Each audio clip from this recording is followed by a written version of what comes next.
Mass మహారాజా రవితేజకి Sankranti season భలేగా అచ్చొచ్చింది. ఈ నేపథ్యంలోనే కొత్త చిత్రం ఈగల్తో మరోమారు ముగ్గుల పండక్కి మురిపించేందుకు సిద్ధమవుతున్నారాయన. కార్తీక్ ఘట్టమనేని దర్శకత్వంలో పీపుల్ మీడియా ఫ్యాక్టరీ నిర్మించిన ఈ యాక్షన్ థ్రిల్లర్ పొంగల్ స్పెషల్గా జనవరి 13న తెరపైకొస్తోంది. కాగా బుధవారం ఈగిల్ మూవీ తాలూకు ట్రైలర్ని రిలీజ్ చేశారు.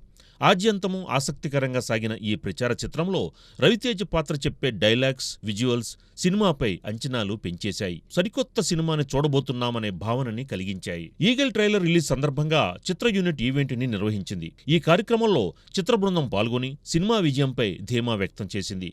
కొన్నేళ్ల క్రితం రవితేజ్తో నటించే అవకాశం వచ్చిందని, కొన్ని కారణాల వల్ల అది కుదరలేదని, ఇప్పటికి వీలైందని నాయిక అనుపమ పరమేశ్వరన్ తెలిపింది. పండక్కి మంచి థియేట్రికల్ ఎక్స్పీరియన్స్ ఉంటుందని దర్శకుడు కార్తీక్ చెప్పుకొచ్చాడు. పీపుల్స్ మీడియా ఫ్యాక్టరీ తనకు హోమ్ ప్రొడక్షన్ లాంటిదని, కార్తీక్ రూపంలో ఇంకో అద్భుతమైన దర్శకుడు తెలుగు పరిశ్రమకి రాబోతున్నాడని, మనీ అందించిన సంభాషణలు చాలా బాగున్నాయని, జనవరి 13న కుమ్మేద్దాం అంటూ రవితేజ్ తెలిపారు. మరి యూనిట్ నమ్మకాన్ని నిలబెట్టేలా ఈగల్ బాక్సాఫీస్ ముంగిట సెన్సేషన్ క్రియేట్ చేస్తుందేమో చూడాలి.